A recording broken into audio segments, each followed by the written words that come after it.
Hi, welcome to Rose Spins a Yarn. I am podcasting here from my store. We're located in Jobestown, New Jersey, which is a little town, part of a township in Burlington County. It's very rural here, but just a few miles away we have all the major stuff, right? So we have the best of both worlds. Even rural in New Jersey still means that you have tons of people living around you. But we have a farm here, Alma Park Alpacas. We have about 40 acres. We have about 55 alpacas and 6 llamas. Well, not about, that's exact. And we have some babies due in May, so that number will go up. And here I have my yarn store. We recently opened, within the past year, our brand new 2,000 square foot facility, which includes my studio and a classroom and the retail space. So I am very excited that we finally finished this space and fulfilled our dreams. So, or my dreams. I'm not so sure it was my husband's dream, but he's happy that he made it and that I'm happy with it. So again, we're in New Jersey, and if you've been here, you know what the store looks like. If you haven't been here, or you've only seen me online, then over the next couple of podcasts, I will give you a tour of the farm and the store and all that stuff. But for my first podcast, I just wanted to kind of sit in front of the camera and see what it was like to just talk to the camera without moving it all around and having to edit all that stuff out. So, welcome. So this is called Rose Spins a Yarn, which kind of has a double meaning. I am a spinner. Well, that's my first love. I also dye yarn and make yarn from our animals and sell commercial yarn and sell fiber and all that stuff. But primarily my heart, what makes my heart sing, is spinning. I love spinning. I am a Louette dealer, and I am going to partner with Louette on a giveaway in the next couple of weeks. I'll announce that next time. I would like to see subscribers on my page rooting for this and talking about this, and then I'm thinking when we reach 100 subscribers, we'll do a great giveaway. And from the generous folks of Louette. They sell some really great fibers. Anyway, so today I wanted to talk to you. You know, there's so many podcasts out there that are knitters, and they talk about their recent projects. And I figured, you know what, we don't need one more knitting podcast. So I'm going to do a spinning podcast. So I'm going to do finished objects and objects that haven't been started, projects that haven't been started, and I may throw some yarn in there and some finished objects and unfinished objects of knitting and crocheting, but I'd like to primarily make the focus spinning. And of course tonight I'm going to show you some knitted stuff, so I've already broken my own rule. But anyway, but primarily I'd like to talk about spinning, and I'd like to do spinning tips and techniques and maybe some stuff that will help beginners. I just finished up last night, as a matter of fact, a beginner spinners class. We started on a drop spindle. It was great fun. It was a great group of women, and they were very funny. Obviously all local because they were here at the store, and they were just so funny. Last night we were kind of raunchy. My husband actually heard us laughing, and he was like all the way in one of the fields, so it was kind of funny. So anyway, so what today I'd like to talk about is fiber prep and the different fiber preparations you may see when you're looking to buy fiber to spin. There is a term in the fiber world generally. Everybody calls everything roving. And top and roving are very different creatures. Now, being an alpaca farmer, I make a lot of roving from my animals, and that gets done at the mill. And people will dye these beautiful braids like this, right? This is one of my braids called Unicorn Dreams, and this was dyed on 21 micron regular merino, not superwash. And that is top. So when you see some of those gorgeous colorways that so many fiber artists do, and I'll tell you, there are some really, really talented people out there, and I'm hoping that I can get to spin some of them on this show to show you. But this is top. This is a commercially prepared top. Now what's top? Top is fiber that's been combed so that all of the fibers align.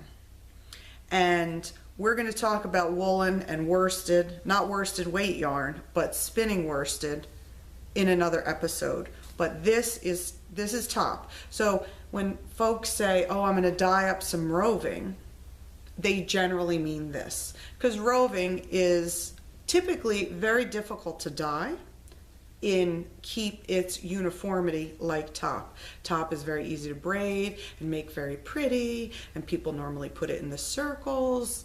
And you know, I display it in my store hanging like this, and yeah, it's gorgeous. And you want to spin it, you just want to grab it and spin it. So this is top.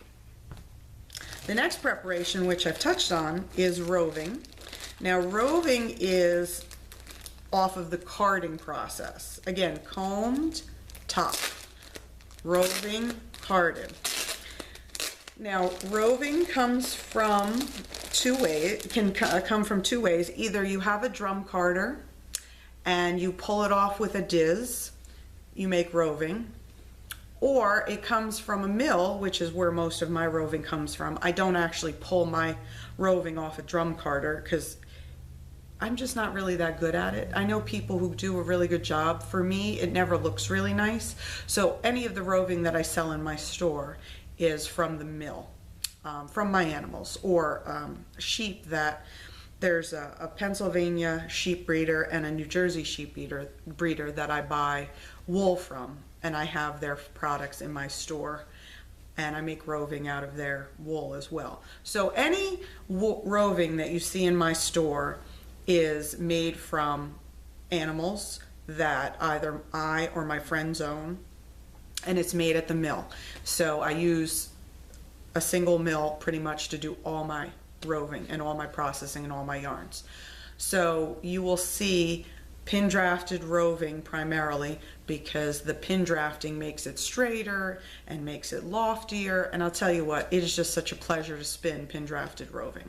Sometimes I also get just regular roving back, and I generally do that when I probably am going to, it's probably white and I'm going to dye it and I'm going to recard it anyway.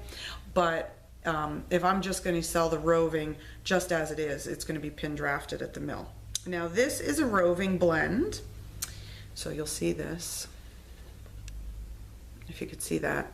It's like a steel gray color, and this actually comes from one of my boys named Chase.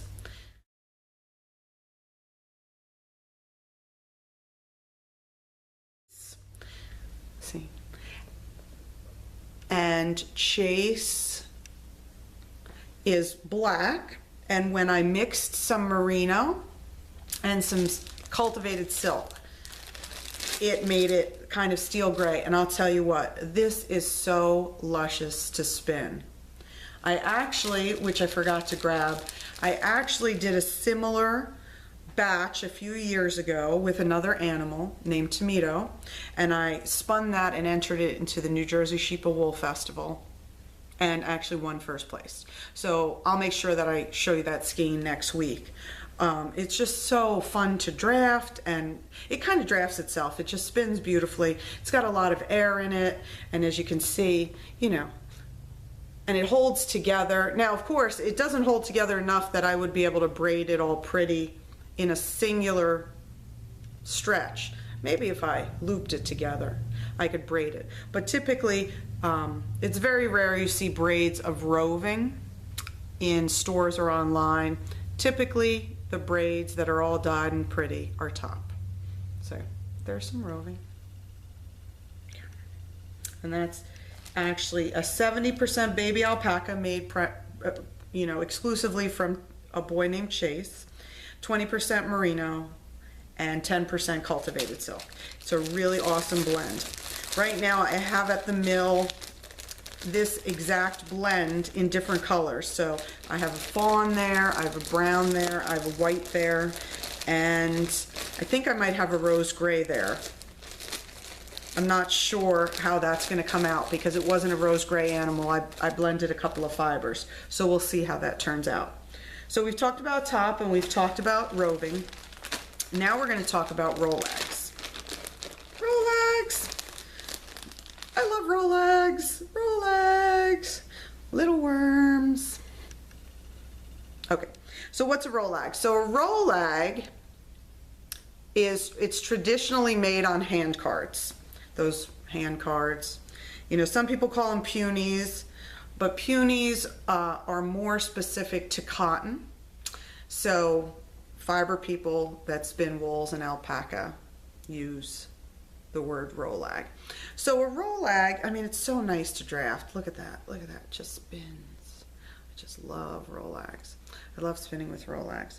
So Rolags are made by you could make Rolags a couple of different ways. You could actually make Rolags, you could use a drum carder and pull off parts of the drum carder with a stick or two sticks held together. You can make Rolags on hand cards, as I spoke about, or you can make Rolags on blending boards. And actually we're going to do a blending board demonstration. I'd love to do that in the next in one of the future podcasts. I love blending boards, and these Rolags were actually done on a blending board. And this is actually royal baby alpaca mixed with some merino and soft silk and some fire star. So it's very soft. And yeah, so these are Rolags, very fun to spin with, more labor intensive to make than just a bat, and or sending fiber to the mill and having the mill do it for you. It's a little bit more labor intensive to make Rolags. So again, before there were drum carders and before there was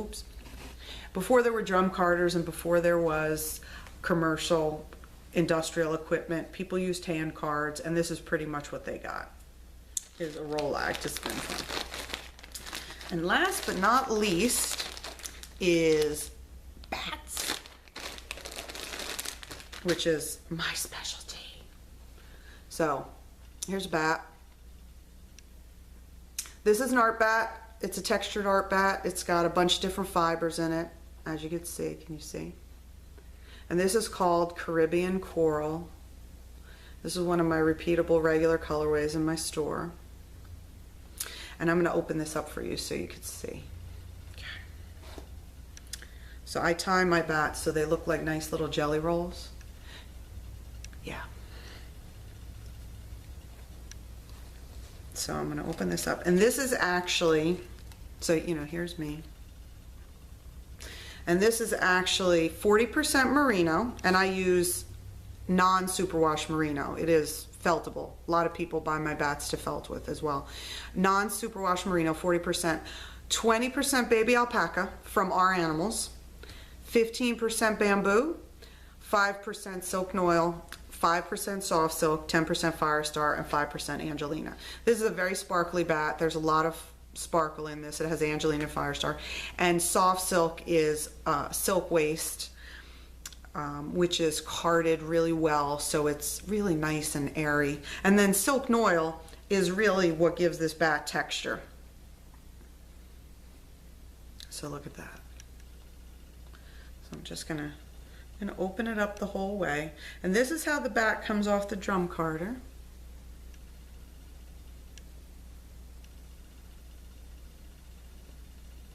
Before I card it up. Now this bat's well blended, as you can see. There's the back side. Okay, and it's like a sheet. And you could spin a bat, whether it's an art bat or a regular bat, a host of different ways. You can rip it up, pull off chunks, rip it long ways, rip it this way.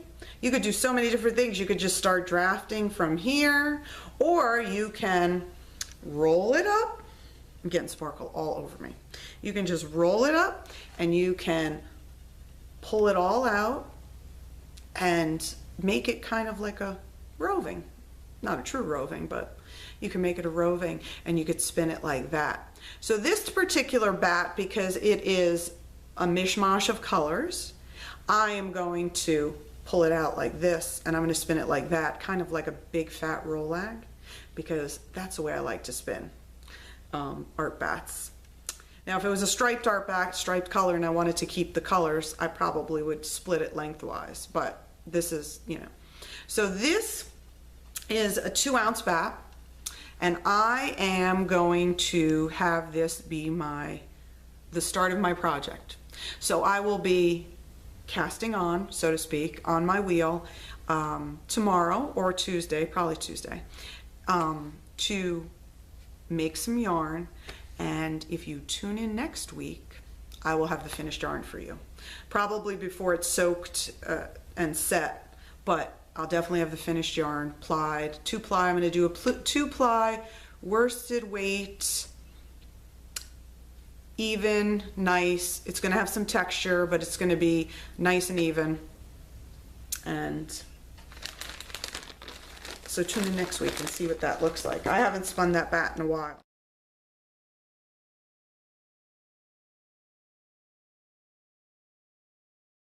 About a year ago, but I haven't spun it since, so I don't have anything to show you, but next week I will, so tune in. So now to some shameless self-promotion. I did a collaboration with Toad Hollow Bags, who are also in New Jersey. They're based out of Keyport, and again, and that's Monmouth County, and I'm based out of Burlington County, again in a town called Jobstown. And we met at New Jersey Sheep and Wool Festival this past September. Oh my God, it was so hot this Saturday of New Jersey Sheep and Wool Festival. I can't even tell you. That's all I think about anytime anybody asks me how the show was this year. I just say it was like 98 degrees on Saturday, and when we were setting up on Friday, and the humidity was like 7,000 or something. So it was miserable. But anyway, I met the Crafty Toads over in New Jersey Sheep and Wool, and we decided to do a collaboration together. They do project bags, and of course, you know, I dye yarn, and so we decided to do a collaboration. So here's the collaboration. Okay. Here's the bag that they chose. They chose the fabric. They made the bag. The bag has a handle. Okay. And it's a medium bag. You could put a couple of skeins of yarn in here. And if you can see, it stands up by itself. It's hard to see on the camera. But if you can see in there, nice and big, stands up on its own. Look at that. I think it's a 5-inch bottom. And I think it's, I have the measurements on the website, 10.5 by 8.5, something like that. So they chose the fabric. And there's their name, if you look, Toad Hollow Bags. There's their little symbol right there. Okay, and then I dyed the yarn to match. And here's the yarn. This yarn is reskeined, so when I say reskeined on my website or in this podcast, that means that I've dyed it, and then I took it and wound it back on a skein winder to make all the color look variegated. Okay, and if you look on the website on this listing, you'll see how it looked as dyed, and again, this is reskeined. So currently we have these kits still available. I only have a few spots left. It's a pre-order. I only have a few spots left. The response, that's a new word. Insert Ray Liotta laugh here. Okay, so the response has been phenomenal with this, and now I'm going to crack myself up. Hold on. I'm going to try not to laugh. Okay.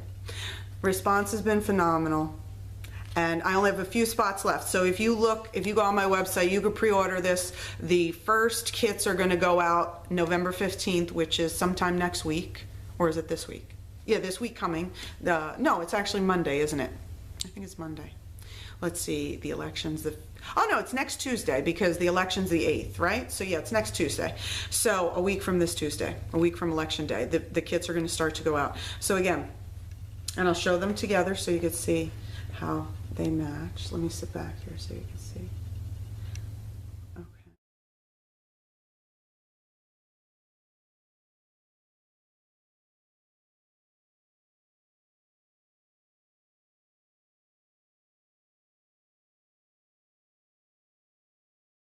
At the end, all the pertinent information at the end, so that if you don't know who I am and you're not local and you've never shopped on my website before, you can get in touch with me, see all my social media contacts, my website, and all that stuff.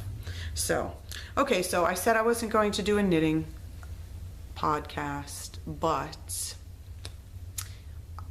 I am going to do some knitting because, well, I'm a knitter. Okay, so I'm going to be publishing a new pattern soon. And this is a cowl. Okay. It's actually an infinity scarf because it's going to double. Okay, so there you go. It is an infinity scarf. It is done in Barocco Bobbly. And I'm hoping to finish up the blocking this week so that I can take really great pictures. I already wrote the pattern, but I want to take really great pictures for Ravelry and for the website and everything, and then I'll publish it. So that pattern will go up this week. Maybe next week, because I have to block it. It hasn't been. I also have to tie it, weave in the ends. So I like it because it's nice and lacy, and it's a very simple pattern. It'll be, easy enough for a beginner. So so again, I'll be putting this up in a week or two, and you'll be able to get that pattern off of Ravelry or my website and my online store. Okay.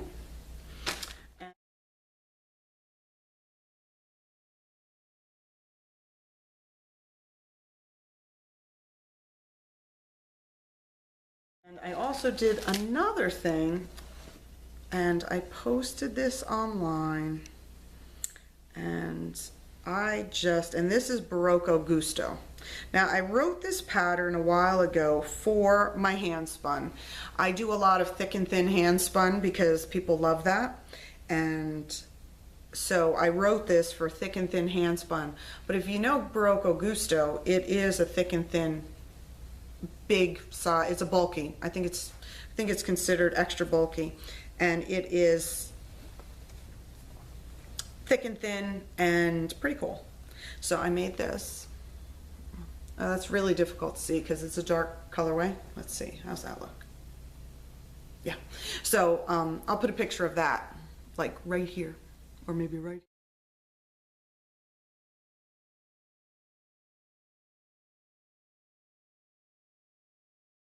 here, so that you can see that. And I'm also going to be publishing that pattern, a free pattern for that. It's great for hand spun. So many people just keep spinning yarn, and because they love spinning, like I just love spinning. I just think it is so zen and awesome. But not everybody knows what to do with their yarn when they spin it, because they're not sure, which pattern should they use. Like if the pattern calls for sport weight, how do they know? And we're going to talk about that. That is what I'm going to talk about next week, is wraps per inch and how you can tell what your hand spun yarn weight is when it comes to pattern reading. So that was a good little segue, huh? So wraps per inch is a great topic, I think, and it is something that definitely new people don't know, but I've seen even people who say they've been spinning for years and years and years and say they want to take commission jobs, and I say, well, what range of wraps per inch can you spin in? And they're like, what do you mean?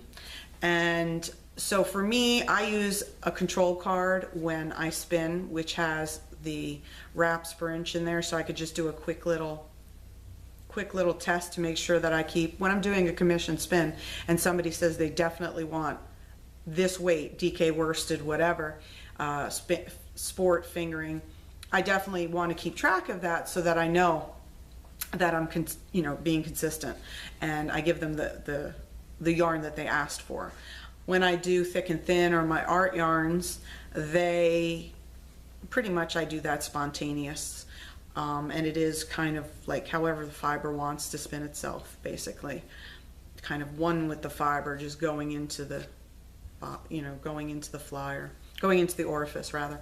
So but next week we're going to talk about wraps per inch, and we're also going to talk about the difference between woolen and worsted spinning, and we're going to talk about the Caribbean coral and how that yarn comes out. And what I'd really love is for you to subscribe to the podcast. I would love that, and I would love if you can give me some comments or feedback on my very first podcast. For those of you who have been asking me for years to do a podcast, here it is. And tell me what you want to see in a podcast. Do you want to see some animals? Do you want to keep it strictly spinning? Do you want me to throw in some knitting stuff? Do you just want to talk about tips? Do you want to do a lot of tips? Do you want to see some demonstrations? Whatever you want. I think it's really for you. I think it's really important that my audience is going to get what they want so that they stay interested. Because I could just talk forever. I ask anybody, and ask all the girls that are in my beginner spinners class. Yeah, I could talk forever about anything, especially spinning or fiber or my animals or anything. So, or movies. Yeah, I could quote movies. Any movie. So, all right, so this is Rose at Rose Spins a Yarn, sitting in the yarn shop at Alma Park, at Alma Park Alpaca's Farm, and I hope to see you next time. Subscribe to my page, and don't forget to vote on Tuesday. Have a great night.